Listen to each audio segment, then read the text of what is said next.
and ashamed to have to admit it to Harry, especially, because I know how much loss he's suffered. What? I just didn't want to. King Charles is reportedly done playing nice with Meghan Markle, and the royal payback could be explosive.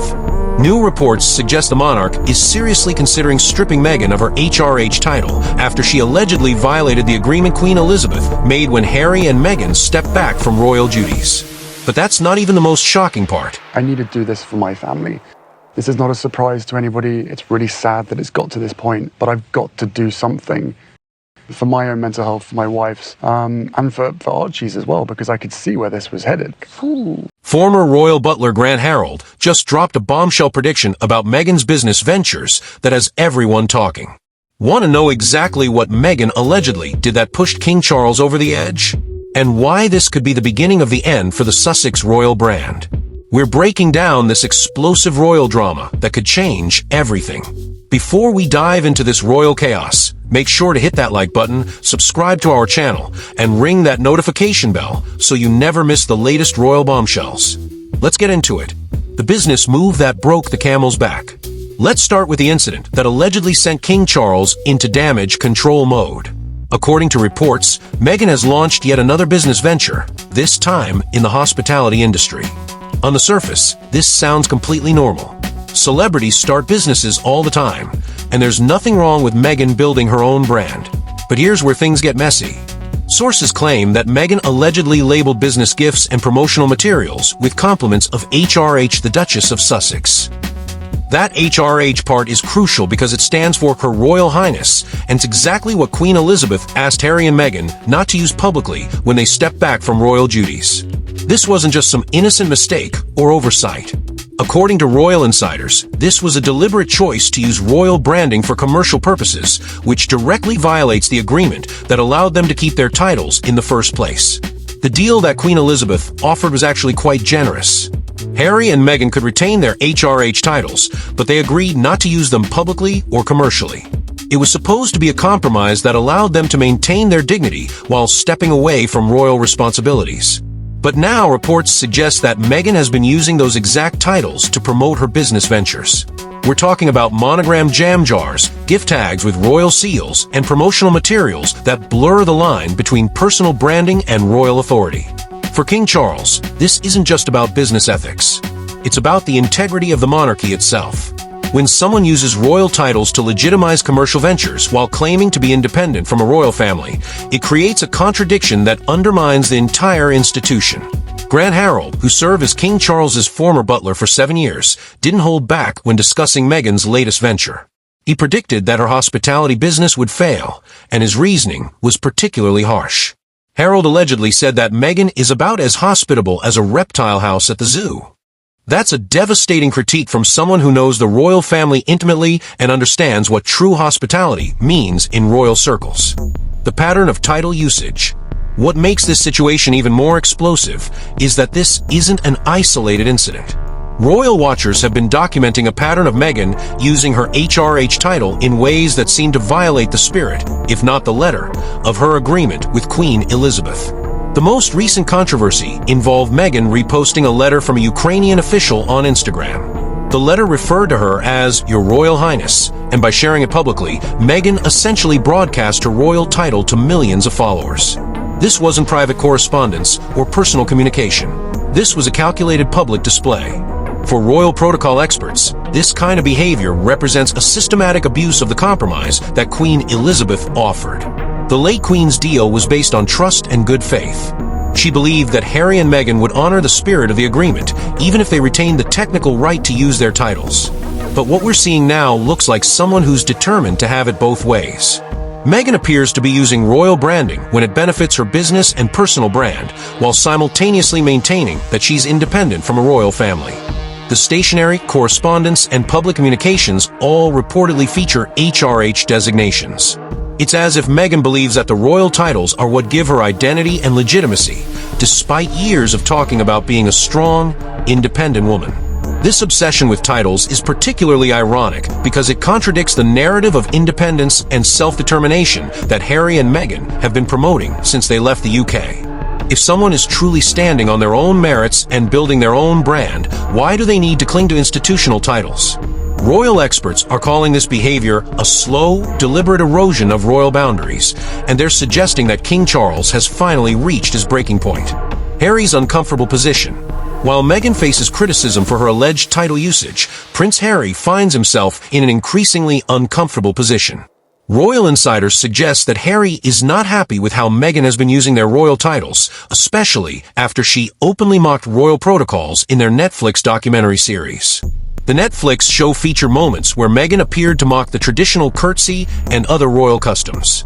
For someone who then turns around and uses HRH titles for business purposes, this creates a jarring contradiction that even Harry reportedly finds troubling. But Harry seems powerless to stop what's happening. Royal watchers describe him as becoming the background character in his own life, watching events unfold without being able to influence them. He's caught between loyalty to his wife and discomfort with decisions that seem to violate the agreements they made with his family. This dynamic is particularly tragic because Harry was once seen as the most relatable member of a royal family. He had genuine connections with the public and seemed to understand how to modernize royal traditions without abandoning them completely.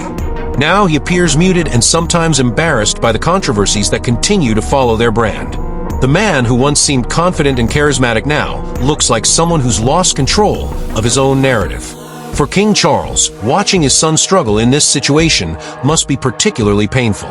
But the institutional responsibilities of being monarch apparently outweigh personal family considerations when it comes to protecting the integrity of the crown.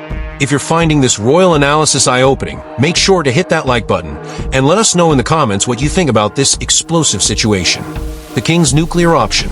So what exactly can King Charles do about this situation? The answer might surprise you because stripping royal titles isn't as complicated as most people think.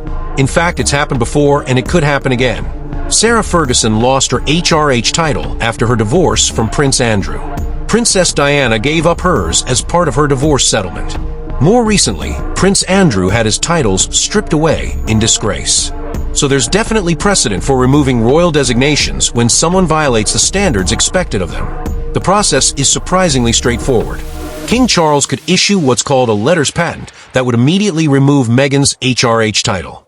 No parliamentary approval needed, no drawn-out legal process. Just a royal signature, and the title vanishes. But Charles could go even further if he wanted to send a stronger message. The Duke and Duchess of Sussex titles could also be removed, though that would require parliamentary involvement.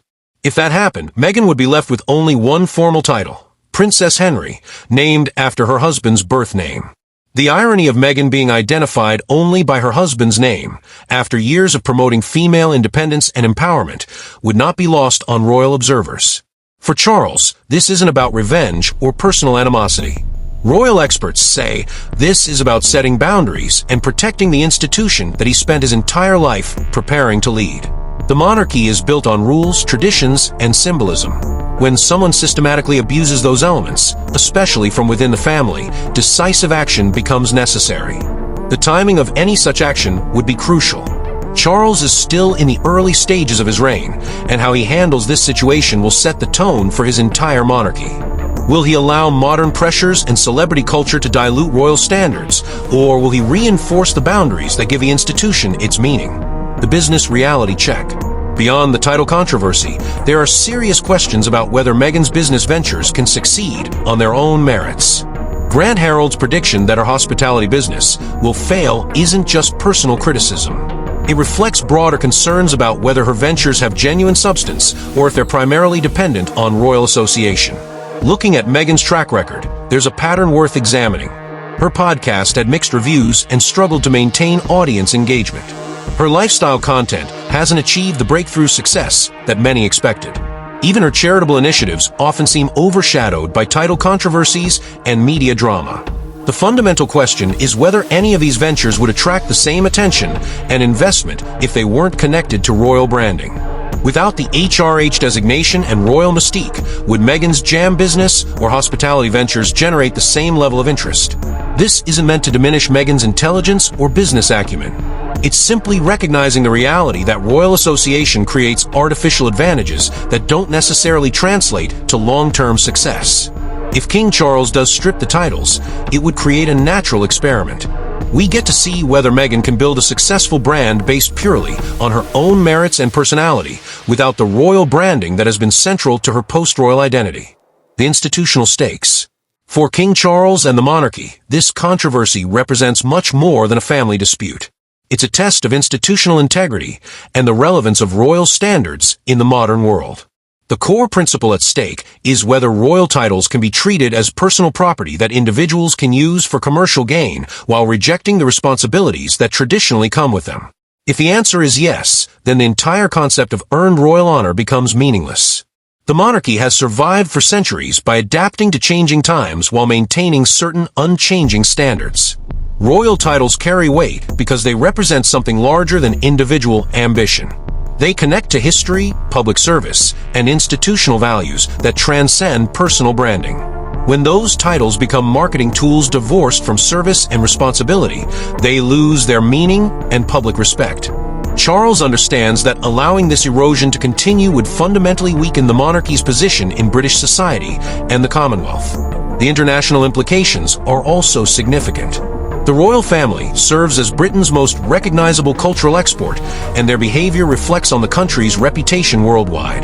Title controversies and family drama that play out in global media create diplomatic complications and undermine soft power advantages. Conclusion. The battle over Meghan's HRH title usage has become more than just a royal family dispute. It's a defining moment for King Charles's reign and a test of whether traditional institutional standards can survive in the age of celebrity branding and social media influence. Grant Harold's harsh prediction about Meghan's hospitality business reflects broader questions about whether her ventures can succeed without royal branding. Meanwhile, the pattern of title usage suggests a systematic approach to commercializing royal association while claiming independence from royal responsibility. King Charles faces a choice that will shape his entire monarchy. He can continue hoping that private diplomacy will resolve the situation, or he can take decisive action to protect institutional integrity by stripping titles that are being used inappropriately. For Harry, this controversy highlights his increasingly uncomfortable position between family loyalty and institutional respect. His apparent inability to influence events leaves him looking powerless in his own story. The stakes couldn't be higher. This isn't just about one person's business ventures or title usage. It's about whether the monarchy can maintain meaningful standards in a world where celebrity culture often trumps traditional values. What do you think King Charles should do? Should he strip Meghan's HRH title to protect royal standards, or would that be an overreaction to business branding decisions? And do you think Harry should take a stronger stance to protect his family's institutional relationships? Let us know your thoughts in the comments below. Royal drama like this always generates passionate responses, and we want to hear different perspectives on this explosive situation. If this breakdown of the royal title controversy helped you understand what's really at stake, make sure to smash that like button, subscribe for more royal drama coverage, and ring the notification bell so you never miss breaking developments in this ongoing saga. Thanks for watching, and we'll see you next time with more updates on this royal battle that could change everything. Stay informed and stay engaged. Looking ahead, as this situation continues to develop, several scenarios are possible. King Charles could decide that private pressure and public criticism will eventually resolve the problem without requiring dramatic action. He might choose to continue taking the high road and hope that common sense prevails. Alternatively, he could decide that enough is enough and take decisive action to strip the titles and restore clear boundaries. This would send a strong message about royal standards, but would also guarantee a media firestorm and potential family estrangement. The third possibility is some kind of middle ground where additional restrictions are placed on title usage without complete removal. This might involve more explicit commercial limitations or public statements clarifying what's acceptable. Whatever Charles decides, the outcome will define his early reign and establish his approach to balancing family relationships with institutional responsibilities. It's a decision that will be analyzed and debated for years to come. For Meghan and Harry, this controversy represents a crucial moment in their post-royal journey. They have the opportunity to demonstrate that their brand can succeed without relying on royal association, or they can continue down a path that increasingly looks like opportunism dressed in progressive language.